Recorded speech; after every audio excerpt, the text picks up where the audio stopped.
everybody. Welcome to the Right or Die Show. I am your host, Randi-Lee Bowslaugh. On the show, we interview other writers and we talk about mental health from their personal journeys. If you have not already hit that like and subscribe button, go ahead, do that now so that you never miss an episode. Hello, everybody. So unfortunately, you're stuck with me for today's episode, because our guest unfortunately had to reschedule, which is fine. We will get back to Dan. That is who was supposed to be on today. We will get back to him in the new year. But for now, you're stuck with me. So sorry, but not really. So for those of you who are tuning in for the very first time, why? We're awesome. We've been around a while. But let me tell you a little bit about who the heck I am. So I am the host, of course, of the Right or Die Show. And I'm also an author. And what else about me? Let's see. Let's dig in, shall we? So my name is Randi-Lee Bowslaugh. I am in Canada. It is currently snowing and breaking my heart because it is snowing out. I don't like the snow at all.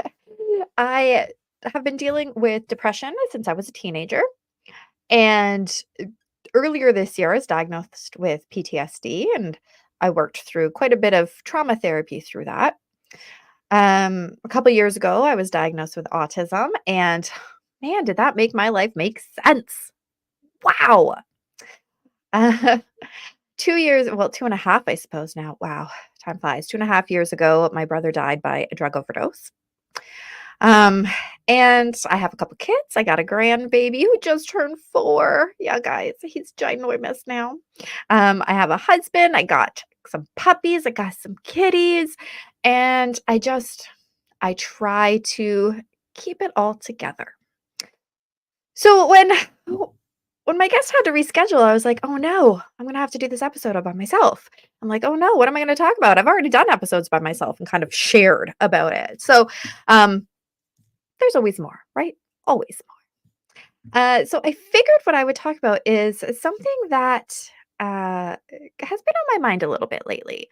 So my friend recently, my best friend, she told me I was a very strong person. And coming from her, that meant a lot. So here's the thing with why I say that. So many people throughout time have been like, oh, you're so strong, or I don't know how you do it. But they don't understand. They've never experienced the pain of having a kid do a giant meltdown. Again, if you're just tuning in, my youngest has autism. So we've had some pretty violent meltdowns over the year. Bunch of hospital trips, some suicide attempts. It's been hard. So when other people say that, I'm kind of like, yeah, okay, thanks. And I'm just like, you don't even get it. And it feels meaningless. The words are just empty. But when my best friend said that to me, I knew that she got it because she's had a lot of struggles as well with her own trouble and she will eventually come on the show, guys. Honest. She works when the show normally goes, so we're going to have to record it and then I'm going to have to play it one day. But she's pretty awesome. So she actually is the co-author of A Mother's Truth. It's right there on the shelf. Wait, there it is, that one. Because she's had some struggles raising her son as well, who has some pretty severe anxiety and some other things. So read that book if you want to know more. And so when she tells me, you're one of the strongest people I know, I'm like, that actually means a lot because you get how hard it is. I think the same thing about her. And then it got me thinking because last week we had another crazy meltdown. We haven't had one in quite a few years. So my son's been doing very, very well. He's found the right medication. Therapy has been going very well. And he's been doing great. He's going to graduate this year. He's looking for a part-time job. It's things that I never thought were going to happen before. And so last week, when he had this meltdown, I'm like, oh my gosh, please, I don't want to backslide. This is so hard. So he is now, when he used to have meltdowns, I could basically pick him up and move him. He was small. He is now the same size as me. He is actually kind of bigger than me. So how am I supposed to stop that now? I can't do it the same way I used to. I really didn't want to have to call 911 because now that he's older, he's also going to be treated a lot differently than when he was younger. Um, and because we haven't had one in a few years, I figured, okay, this is maybe just a one-off. So let's get through it. It's so hard though as a parent. If you are a parent of a special needs kid, it is so hard to watch your baby go through something that you can't stop. You can't really help them. So I was trying my best to keep him safe, and of course, I got a headbutt, I got a couple bruises, but all in all, I'm all right.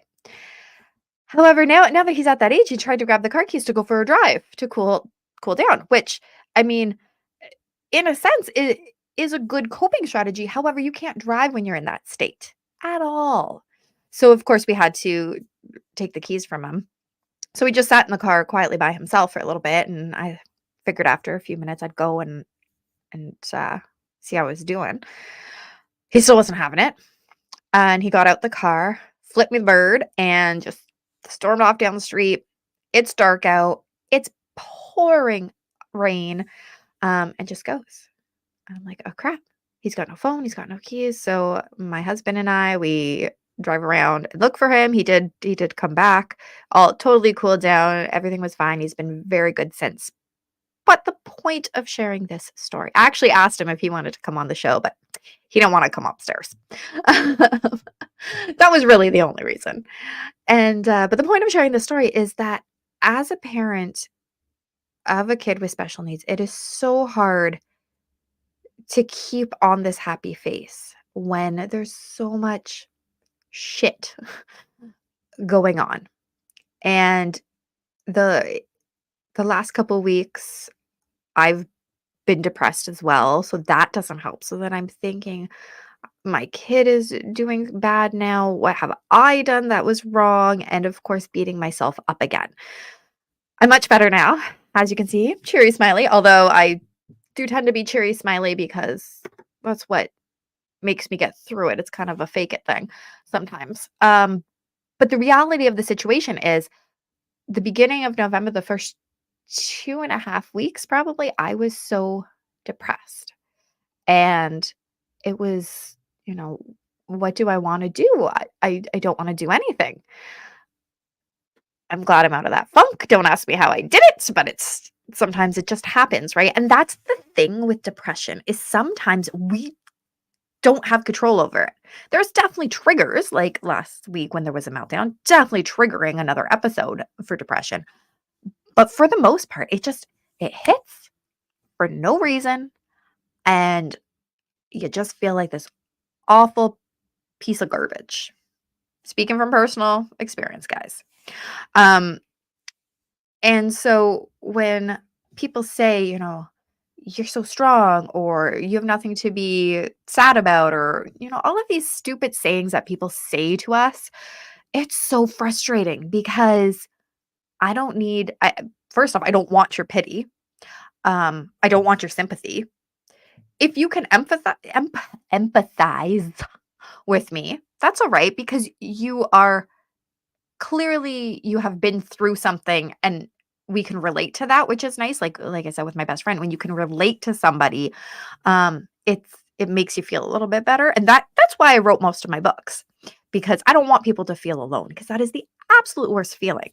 So, when you are talking to somebody and things suck for them at the moment, maybe don't say, "I'll look on the bright side," because in that moment, there ain't no bright side.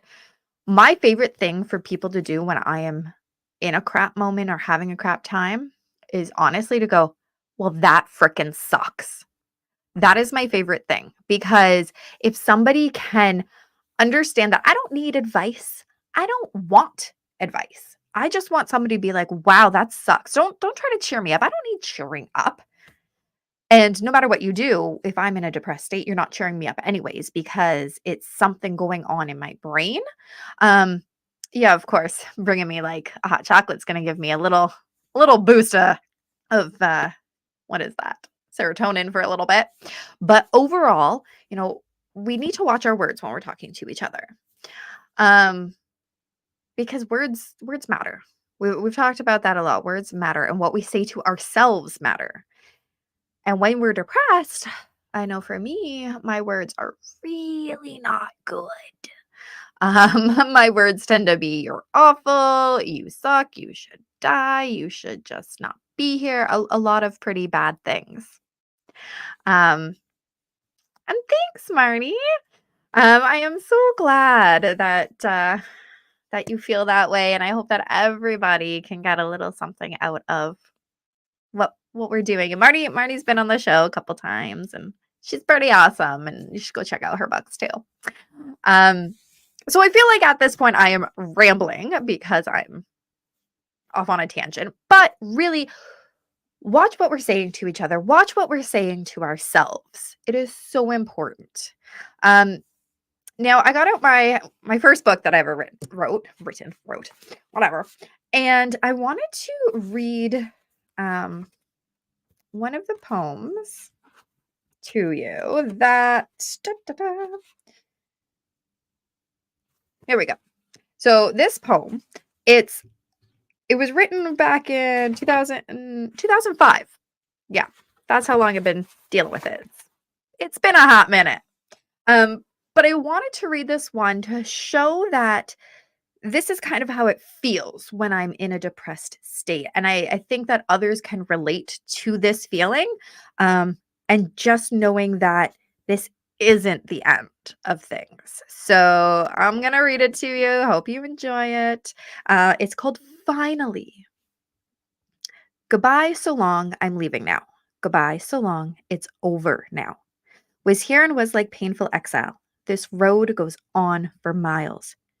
Trying to stand tall, it's not an easy task because I always fall. This costume and mask are wearing away. Down in darkness I shall lay. Just a big mess. Can't keep going. The lack is now showing. The door and lock are eroding like a rock, now crumbling down in this little town. Wanting out, give a shout. No one hears. No one's near. No one cares anyway, so why should I stay?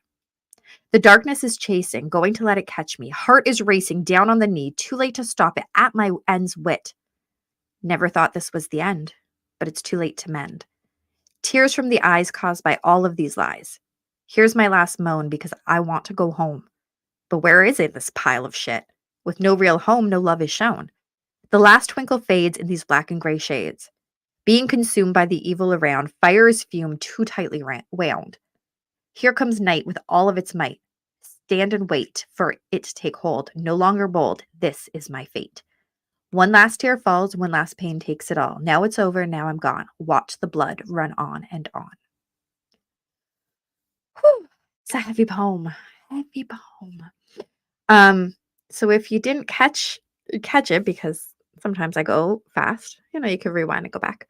But this really is about my consideration of suicide.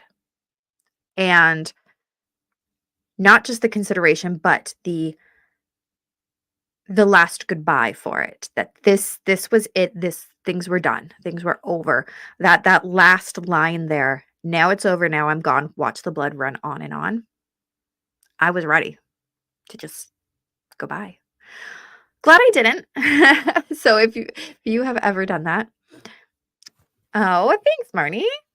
I'm gonna tear up a little bit. So it really is such an amazing thing that when we have gone through some pretty traumatic, pretty awful things, and at that time in my life, 2005, I was in high school.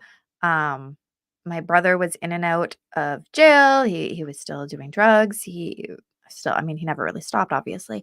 My stepfather was raging alcoholic. I was 2005. I feel like that was when I had moved out of my home. I moved in with my friend and her family because I couldn't be at home anymore. And it was awful. And that's why that line, I want to go home, was so strong, because I just wanted to go home. When you are not living at home and you're just a kid, like I was 17, I was a kid.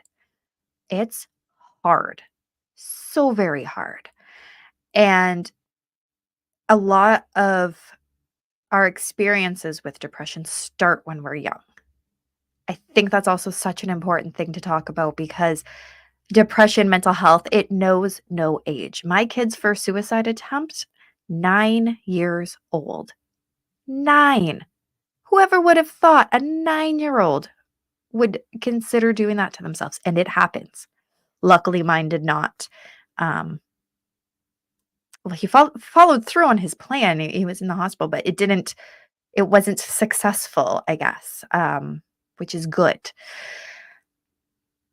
But there's so many kids that do follow through and it does end the way that they had planned, even if in the last moments they didn't want it to. Um, and so I just think that it's so important that we talk about it, that we raise our voices and we discuss that because 9 years old for him. That poem, yeah, was written at 17, but there's poems in here from much earlier in my life. That's just the one that I wanted to share, because it's so powerful.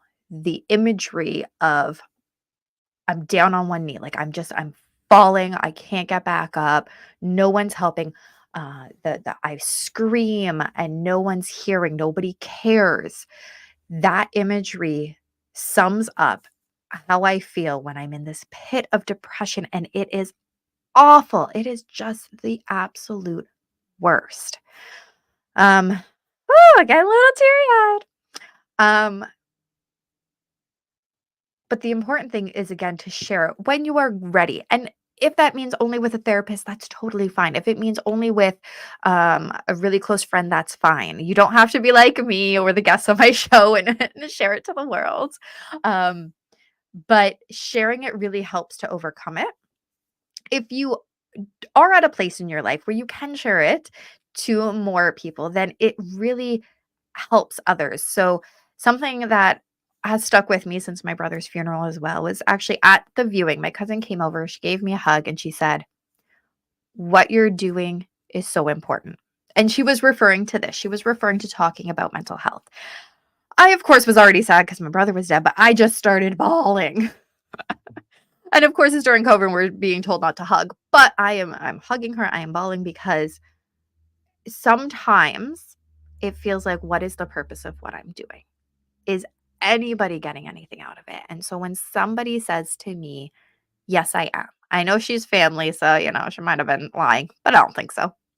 But I've had other people that have shared how this has helped them. And that is why I do what I do. And that is why, you know, keep going because it does get better. There's going to be bad days. Don't get me wrong. I just had some. I just shared about how I had some. I'm not going to lie. It doesn't totally leave, but it does get better. So I'm going to read one more poem about it being better because I don't want to leave on a sad note, right? That's not good. That's no. Okay. So this one I wrote in 2017, actually just before this book was published because I wanted to end it. This is the very last page of the book. Oh, beautiful. It's the very last page. Because I wanted to leave it on a happy note, on a keep going kind of note. So, thank you. I totally will. And that means the world to me to read and hear when people say that because there are definitely days when I'm like, oh, I'm just gonna give up. So thank you. Okay, so it's called Continue. Life can be so mired, but I will not tap out too tired. Stand tall and close my fist because I choose to exist and I will persist. A lot shorter than the other one, but I think it is very pointed at the fact that don't give up, keep going. And just to give a little insight why I say tap out to tired, um, being a kickboxer, we used to have this saying, well, I'm not going to tap out because I'm tired. Like, don't give up just because you're tired. So it came from at 2015, we were at the national championships, and this guy comes out super muscular, super buff, right? You're thinking, oh my gosh, he's gonna take it. Wow, look at that. Other guy comes out, yeah, he's fit enough, but he's still got a little bit of a belly on there. He's not macho man, but okay. And guess who won? The guy that kind of had that little belly because he trained to be persistent. He trained to keep going. Whereas the muscle guy, he trained to be tough, sure, to have muscles, but he didn't train for stamina. And during this fight, he would literally just fall down to give himself a break. And he got warned actually by the referee to stop doing that because all he was doing was falling down for a break. And he did eventually tap out to tired, not because he couldn't throw the punch or couldn't take the punch, but he was just too tired. So in this way, if we tap out to tired, we're tapping out to our mental health. We're saying, yeah, that's what's true, is that mental health yelling at me, telling me I'm awful, and that's not what's true at all. And so we started saying that in the gym. I'm not going to tap out to tired. And so I really wanted that line in the poem. I actually designed the poem all around that line to make sure that we know that we don't need to tap out just because we're tired, that we can keep going, that we can persist and we can exist. And for me, persisting is doing my writing, talking about it, and therapy. Oh my goodness, guys. I'm not sitting here because I didn't go through a lot of therapy. Like, if I didn't go through a whole bunch of therapy first, there's no way I'd be able to talk about it. So, don't feel bad if you're not in a place that you're ready to talk about it, because it was not something that I talked about right away. It's definitely something that took a lot of years to get to a point that I was okay with talking about it. So that's going to kind of wrap up today. I hope that my rambling brought some kind of happiness to you, some kind of inspiration.